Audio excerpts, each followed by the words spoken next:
Welcome, Lessons and Learnings.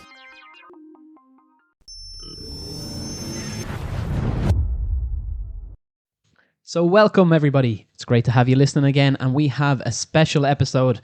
We're going into a season of reflections, and this one is Chapter 1, Relative High Performance. Yeah, look, Kieran, it was sparked to us by a lot of listeners recently, and even a previous guest. We had amazing motivational fellow, the South African shark attack survivor, Paralympic athlete, Gera.Innovation, and he was speaking to us last week, wasn't he? He was kind of saying, fellas, you should distill some of these messages and lessons from the pod because you've done a few of them. Yeah, it's always been something we discussed over the last few years.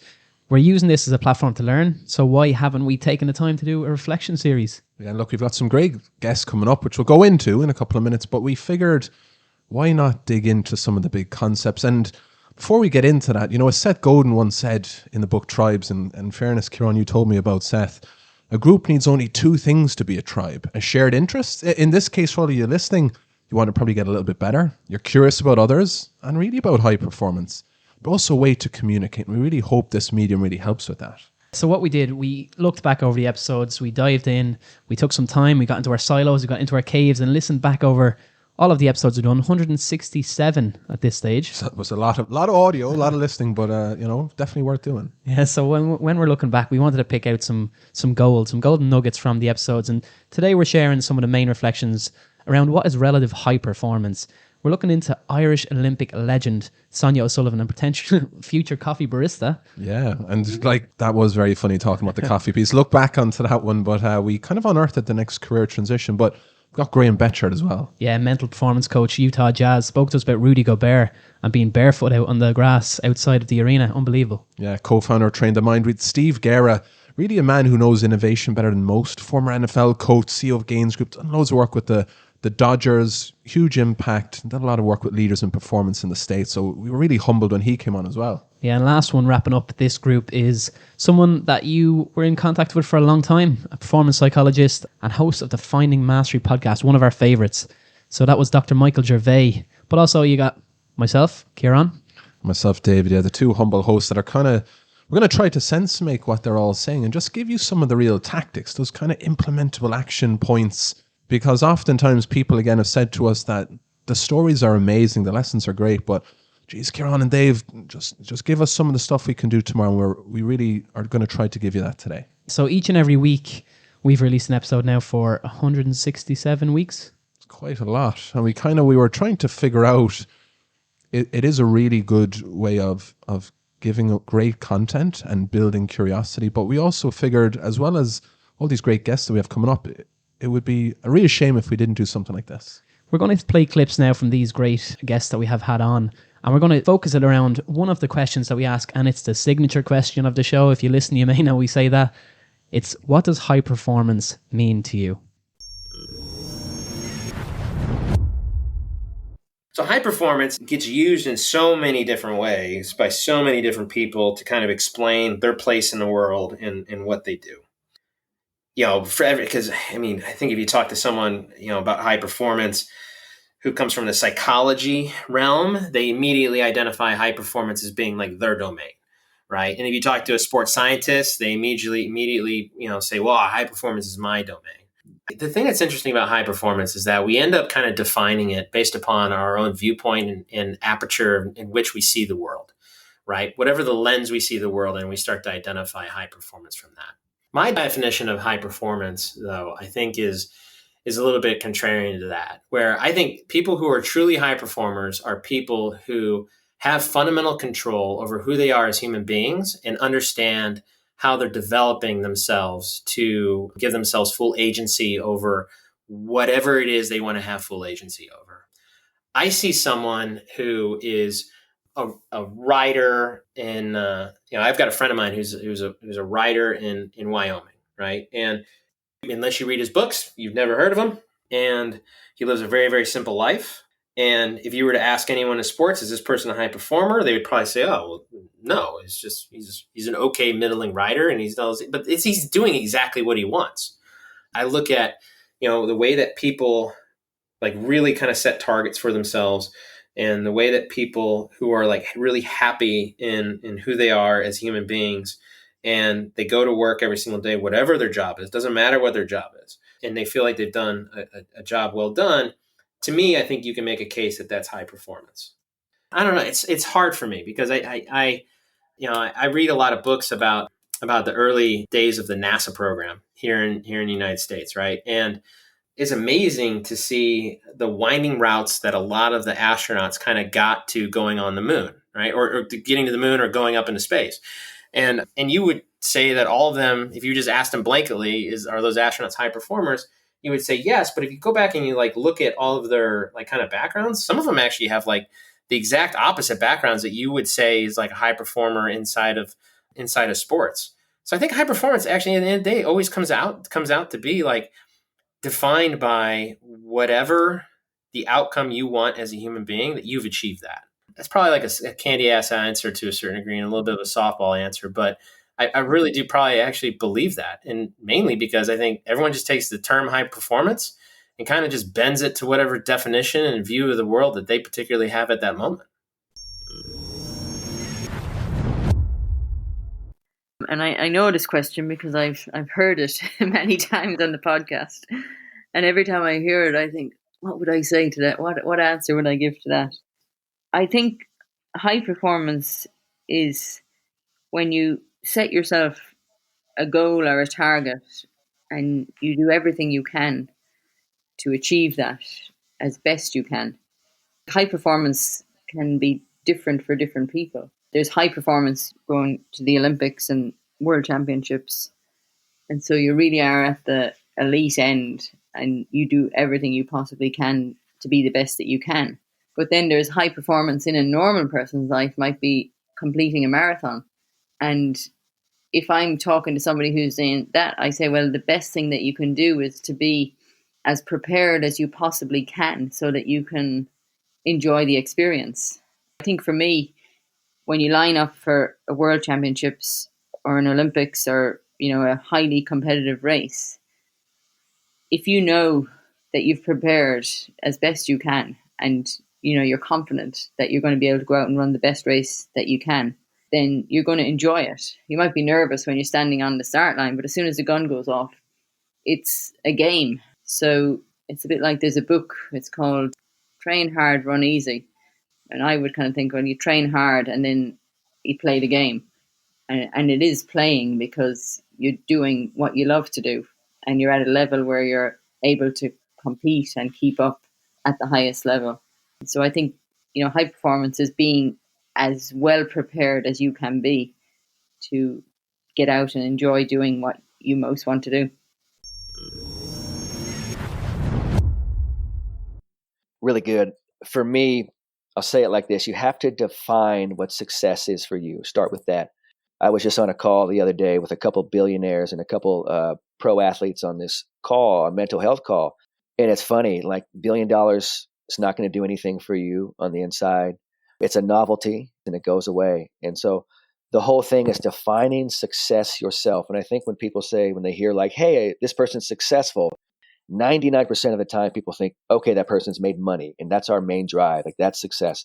I want you to evolve success and look at this, that peak performance to me is how powerful is your presence and what's the impact of your actions. Simple as that. And that all exists right now, right? It exists how we're communicating to each other right now. It exists in what's happening with people listening right now. So more so than a piece of paper that tells you your self-worth is some number that's made up, define success and peak performance as your ability to be present and how potent you are in the present, and then watch the impact of that. That's how I define it. Do you ask that to everyone? I think all but one. I think it was 161, yeah. Yeah, and we were a bit gutted then with the track record and we were like, oh, that's a bit of a blemish. They won't even notice. But we've been doing it for a couple of years now, and that's kind of how we finish. Yeah, if we're going to write a book, we'd have to have something that everyone said. That is awesome. Yeah, good. I can't wait to understand your definitions of it. So for me, high performance. Let's pull it apart a little bit. Performance is the ability to express. And then, so high performance is the ability to express in towards mastery. This is why I'm fascinated by the concept. Being able to perform is about expression, and being able to perform also has the ability to be able to express in a way that there's a time restricted, demanding environment. And so some people call it pressure, some people call it opportunity, some people call it challenge. So the idea of high performance is being able to meet the challenge and the opportunity at hand in a skillful way, and to be able to repeat that and set over multiple conditions. So for me, high performance is, if we're not careful, is a performative aspect of life as opposed to a expression of core principles, of core skills. And so I'm far more interested in the expressive part than the performative part.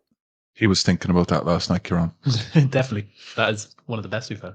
Michael, mine is, and not to play on the raindrop analogy, we're Irish, so we can relate. It's going to be raining in about 10 minutes anyway.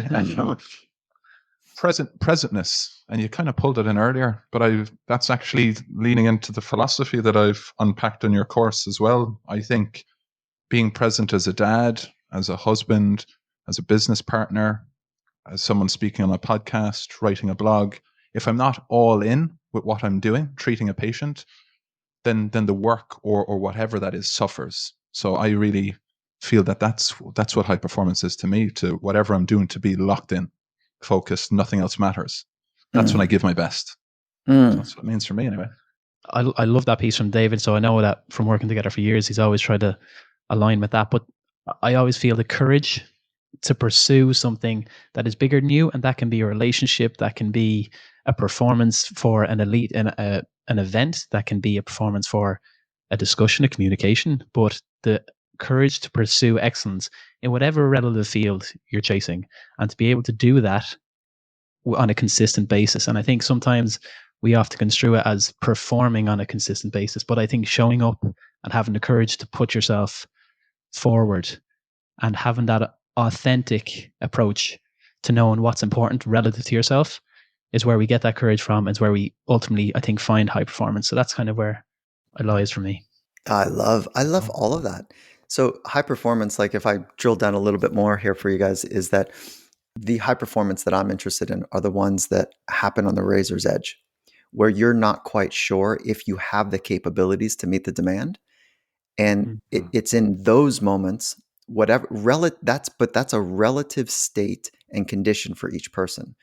So high performance at one pass is like, are you the best in the world? Did you get a gold medal? Are you one of them? I'm much more interested in relative high performance. So whatever your relative capacity is, can you be close to it today? Can you be close to it tomorrow? Can you be in striking range again on the third day? And if you take it out of the craft nature of it, that's where I start to think about a living masterpiece as the expression of high performance. It's available each day, each moment of every person's life. And it's that artistry of eloquently working with the unfolding, unpredictable present moment. And so that eloquence really springs from at least two sources, which is having that foundational inner skills to be able to create and adjust to the unfolding moment, and then mapping that against the first principles that we talked about earlier. You know, it's one thing to adjust to the present moment. It's another thing to adjust and at the sacrifice of integrity. And it's yet another and completely different to be able to eloquently adjust in alignment with first principles. And so, you know, a living masterpiece for me is dynamic in nature. It's nonlinear, it's multifaceted, it's beautiful in that way. And it's an experience that is fluid with the unapologetic metronome of the present moment. And that's, for me, that's where I start going, oh man, there's so much potential for all of us. Are we organizing our inner life to run to the edges, to touch that edge where we can be on time with the unapologetic metronome of the present moment, and to do it in a way that we're expressing the most that we have in this as a resource base? That's what I'm interested in. So, whoa, great insights. And I mean, we knew about this as we're going back through them, and people who listen to the show would know these four have so much to offer in terms of their insights, in terms of life lessons. So if you can take one or two pieces away from that, it's going to improve your life, improve what you do each and every day massively. Yeah, look, we've been influenced by masses of scale. You know, we were talking about Reid Hoffman. He would often really build on the tactics, the key action point. And when we work, we always talk about the takeaways, the kind of 3 key rocks. And for us, when we're thinking, reflecting back onto what we've just shared with you, these ones jumped out to us. Yeah, the first one definitely is high performance is not reserved for those in elite sport or business. We often think it is. We often associate it with Manchester United, maybe not this year, but these elite teams, these elite franchises in the US, these elite businesses, Fortune 500 companies. But really, it's in our day to day. It's relative to each and every one of us, no matter where we are. I mean, Vince Lombardi once said the quality of each person's life is in direct proportion to their commitment to excellence, regardless of their chosen field of endeavor. And that rings true because high performance can be when it's not going well for you in some aspect of your life, and you get up and you show up and you still perform, and that might be even just dropping your kids to school, but you're still doing that because that's important, that you continue to have them processes and achieve them little wins each day. Yeah, I mean, a close friend of our show who's done a lot of work with us in the physio and sports medicine world, Johnny owns kind of a lot of experience in kind of military and works over in San Antonio, Texas, said to us before as well, sometimes it's about showing up and just being excellent, Kieran, in those next 5 or 6 minutes. It was a big lesson for us when we heard it this year, and I think that in itself really chunks onto that first point you've made. Yeah, but without having a clear path, it's going to be difficult for us to achieve that high performance. We need to know where we're going. So setting a direction is absolutely essential. Goals help us to create a roadmap for where we're going, but we can't rely on them for motivation. We can't rely on them for being the main thing that we're doing. We have to look, as Scott Adams says, look at the process rather than looking at just the goal. So as we don't rock up to a train station and just maybe decide what place we're going to go to, right? We kind of have an idea already before we arrive.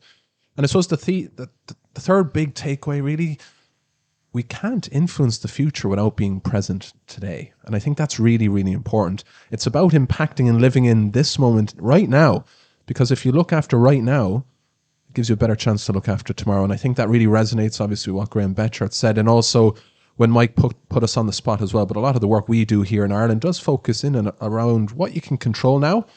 And that is your reactions to the present moment. So I think that's a really big takeaway as well. Yeah, we'd love to hear what your takeaways are from these episodes, any other episodes at all. So reach out to us, get in contact on social media or via the website. But those are the 3. So for us, it's really about setting a direction, knowing what actions you need to take each and every day, and being high performant, being excellent and consistent in the basics. But also always showing up to that present moment. We can't influence the future. We can't influence the past. We can influence the now. But look, what's coming up, right? We obviously have a couple of these elements, these sort of reflection pieces, but we've got some great guests coming up over the next 2 weeks. We've got Rugby Grand Slam winner, current IRFU elite referee, Joy Neville, and she'll be really touching on some excellent insights for us. Really looking forward to that one. Yeah, we've Jack Kavanagh, who's an absolutely inspiring individual. He's a keynote speaker on mental, emotional, physical well-being and diversity and inclusion as well. So he's had a huge story and something we were really looking forward to diving into with Jack. We have Dr. Eric Coram, who's a high-performance expert based over in the US and does a lot of work with NFL athletes. He'll have loads to unpack. Really excited about that one. We've got Cody Royal, author of The Tough Stuff and Where Others Won't Go, a coach of head coaches in elite sport. Yeah, that'll be amazing. And that should be a live one here in Ireland, so that'll be really special for us. We've also got Fiona Brennan coming up, who's an anxiety expert, hypnotherapist, and she's written an amazing book called The Self-Love Habit. Check it out. Yeah, finally, in the process, we have Professor Brendan Kelly, who's a psychiatrist in Tala Hospital, who a lot of people would have a connection to, be it through family, be it through people they know. So he's a lecturer in psychiatry in Trinity also, so really going to be interesting, and we're going to mine into the mind and emotional states and social states when we get into that. So look, some really exciting, diverse, eclectic guests coming up.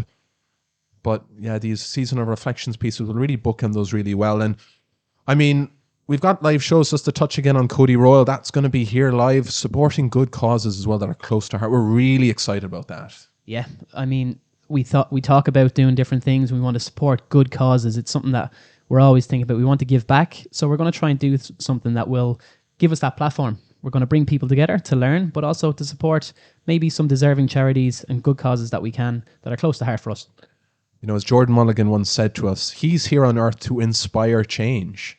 And we really do genuinely hope this podcast today has helped you on your journey. Yeah, thanks again for listening. And if there's anything you're learning, if there's one thing you're taking away, that's going to make this episode, this whole show, worth it for us too. So do let us know if that's the case. And thanks very much for listening each and every